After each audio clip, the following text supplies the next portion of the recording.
भारत और यूरोप के बीच में फ्री ट्रेड एग्रीमेंट होने वाला है। यूरोपीय काउंसिल की अध्यक्ष उर्सुला वोन डेर लेन भारत आ चुकी हैं। वहीं इन सब के बीच अमेरिकी वित्त मंत्री का एक बयान बेहद चर्चा में है। पक्का तो ये तो दिखावा इसीलिए था कि we are going to do it, कि यूरोप भारत के लिए अमेरिका से भी भिड़ने को राजी हो गया। अमेरिकी वित्त मंत्री स्कॉट बेसेंट ने यूरोपीय यूनियन को लेकर बड़ा दावा किया। उन्होंने एक इंटरव्यू जो उन्होंने दावोस में दिया, पॉलिटिको से बात करते हुए कहा कि यूरोपीय सहयोगियों ने रूसी तेल के आयात पर भारत के खिलाफ संयुक्त टैरिफ लगाने से इनकार कर दिया था, क्योंकि वो भारत के साथ फ्री ट्रेड एग्रीमेंट को अंतिम रूप देना चाहते थे। कंट्री हो और फ्री ट्रेड एग्रीमेंट कर रहा हो, सिर्फ 1.4 बिलियन की पॉपुलेशन। मैं आपको अगले दिन बताऊं, I met an ambassador here, उन्होंने मुझे कहा यार आपकी आबादी है 250 मिलियन, 40% कहते हैं जी कि $4 अ डे में रह रहे हैं मिसाल के तौर पर।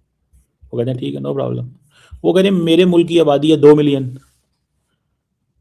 आपके मुल्क में 2 मिलियन सुपर रिच है, तो मेरे लिए तो 2 मिलियन ये इंपॉर्टेंट है ना। मैं क्यों कहूं कि वो आपके मुल्क, मुझे 40 मिलियन से क्या कर्ज है। लेकिन मुझे ये बताइए ना कि जो पाकिस्तान ने करतारपुर कॉरिडोर बनाया, तो एक तरह से उन्होंने मैसेज दिया इंडिया को कि या सिख कम्युनिटी को स्पेशली $20 लेते हैं आप, पीस करना चाह रहे हैं। क्या एहसान किया? $20 लेते। अरे सुनो मेरी बात, सुनो भाई, पाकिस्तान ने करतारपुर साहब कॉरिडोर बनाया। पहली बात तो करतारपुर साहब आपके पास होना ही नहीं चाहिए था, वो आपके पास गलती से रह गया। उस वक्त के जो हुक्मरान थे उनकी कमी रही, और बनाया अभी तो क्या एहसान किया? $20 लेते हो आप, और वहां पे आप लोगों को ब्रेन वॉश करने के लिए उसको एज अ अपॉर्चुनिटी यूज करते हो। ये जो शहादत का जो कॉन्सेप्ट है ना, जो इस्लाम के अंदर है, ये आपको बड़ी दिलेरी देता है, बिकॉज यू वेलकम शहादत ना, मौत का खौफ नहीं रहता। इसीलिए आपकी एयरफोर्स, आपकी आर्मी, आपकी नेवी जो है they much more efficient and much more productive and much more aggressive. वो रिस्क लेते हैं, उन्हें फिक्र नहीं है कि मर जाओगे तो की हो गया, जन्नत ही मिलेगी। हाँ, तो उधर दूसरी साइड तो मरना इज यू नो, उनके लिए जिंदगी सब कुछ है। तो इसलिए I think this makes a very big difference. जय हिंद दोस्तों, अमेरिकी वित्त मंत्री या ट्रेजरी सेक्रेटरी स्कॉट बेसेंट जी ने एक बयान दिया जिसने भारत के प्रति यूरोपीय यूनियन के कमिटमेंट को पूरी तरीके से दुनिया के सामने रख दिया, और यह दिखा दिया कि अमेरिका चाहे अपने अकड़ में रहे, घमंड में रहे, बट यूरोप भारत की जो रियल ताकत है और भारत की जो पोटेंशियल है उसको समझ चुका है। स्कॉट बेसेंट ने पॉलिटिको को दिए गए एक इंटरव्यू में, पॉलिटिको को ही दिया था, तो पॉलिटिको को दिए गए एक इंटरव्यू में उन्होंने कहा कि 2025 में जो हमने रूस से ऑयल खरीदने वाले देशों पे 25% एक्स्ट्रा जो टैरिफ लगाया, जुर्माना लगाया, वो हमारा सफल रहा। जिन जिन देशों पे हमने लगाया, वही भारत का नाम तो उन्होंने नहीं लिया, बट उन्होंने कहा जिन भी देशों पे हमने लगाया वो टैरिफ सफल रहा।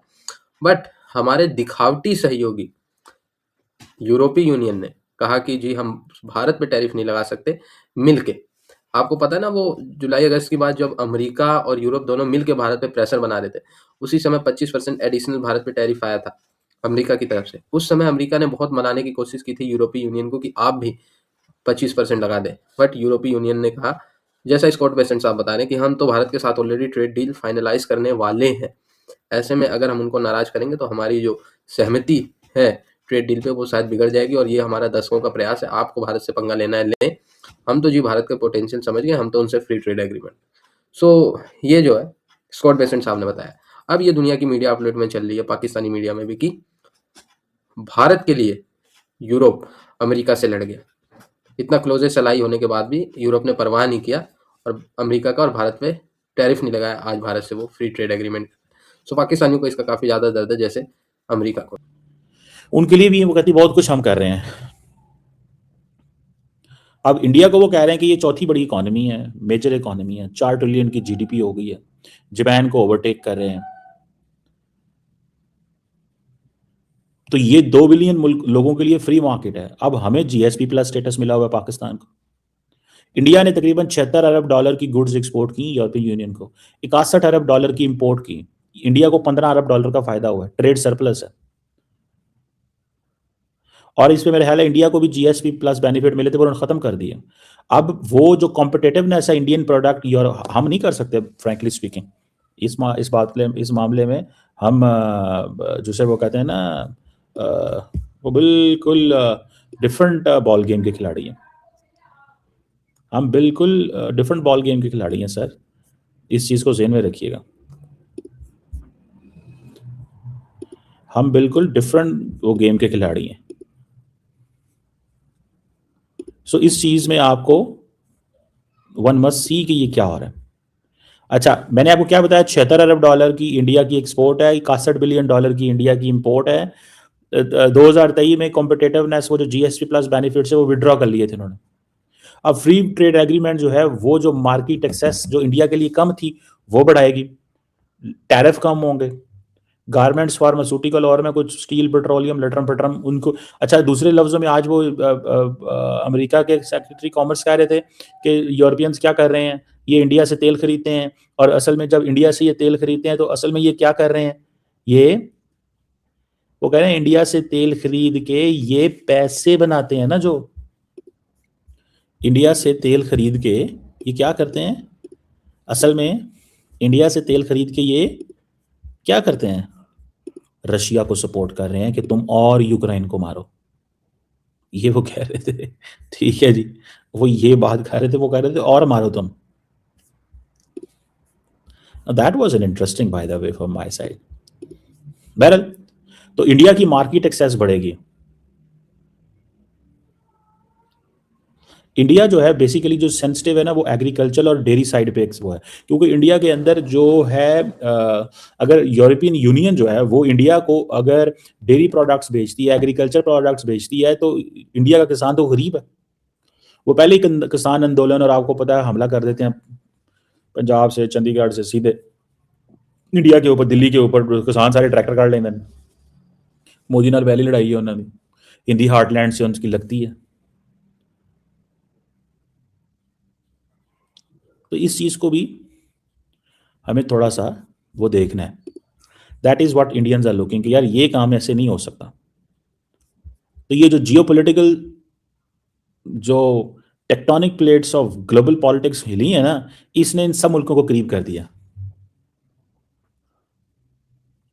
इंडिया के लिए, इंडियन इंडस्ट्री के लिए भी तबाही है, क्योंकि इंडियन इंडस्ट्री के लिए ये तबाही है कि जो इंटेलेक्चुअल प्रॉपर्टी प्रोटेक्शन है वो यूरोप के लिए that is a major issue.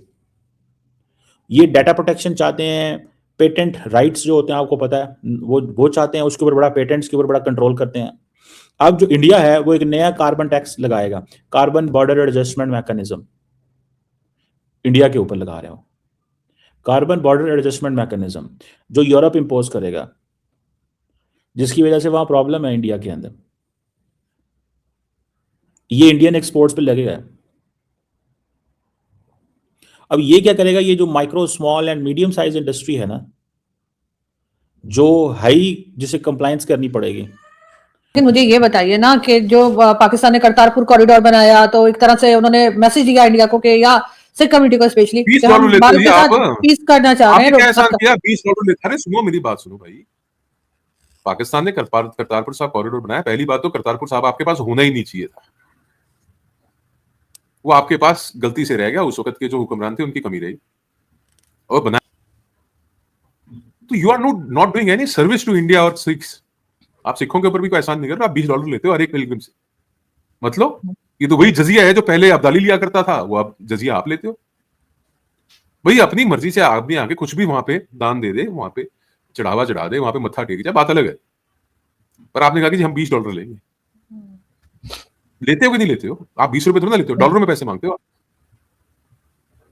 तो भूखे नंगे मुल्क की क्या बात करोगे यार जी? मेरे को मत, आप, मैं तो बार बार आपको कह रहा हूं मेरे से मत बात करो पाकिस्तान की, कुछ नहीं है पाकिस्तान। अच्छा, तो मुझे आप यही बता एक दीजिए। धक्का लगा दिस। देखिए मेरे को नहीं पता कि आप द ग्रेविटी ऑफ सिचुएशन को कितना गहराई से समझते हो। आप मुझे एक बात बताइए कि DGISPR को 4 घंटे की प्रेस कॉन्फ्रेंस करने की जरूरत थी क्या? नहीं, ऐसा तो बहुत लोग कह रहे हैं कि कोई जरूरत नहीं थी, लेकिन यहाँ तो बात ऐसे की जा रही है ना कि वो तो इमरान खान और इमरान खान के सपोर्टर्स की वजह से घबरा के इस तरह की कॉन्फ्रेंस हो रही है। भारत से नहीं डर रहे, भारत की वजह से नहीं की थी वो। देखो इनसिक्योरिटीज बहुत सारी हैं और सबसे बड़ी इनसिक्योरिटी भारत ही है, मान लो बात को। इमरान खान को तो जेल में डाला, उससे क्या डरते हो आप? उसके परिवार को, उसकी बहनों को, उसके बच्चों को उससे मिलने नहीं दे रहे। आप कहां क्या बात कर रहे हो भाई? आपको क्या लगता है हमारे को समझ में नहीं आ रहा क्या हो रहा है? ये 4-4 घंटे की जो प्रेस कॉन्फ्रेंसेस हो रही हैं, ये डेस्परेशन में हो रही हैं। ये जो कहा जा रहा है ना कि मजे ना करा दिए तो पैसे वापस, ये डर बोल रहा है। पंजाबी जी कहने फटी पई है, स्वाद तो सारे दवाते नजारे दवाई नहीं खाना, हले हले तक कितना ही कुछ नहीं। तो आपके ख्याल से अभी कोई तो जहाज नहीं गिरा था? कोई जहाज नहीं गिरा था क्या ऑपरेशन सिंदूर के टाइम पे? कुछ नहीं हुआ यार था? आप सारा देखिए, नुकसान मैं सिर्फ आपको पाकिस्तान का हुआ था आपके ख्याल से?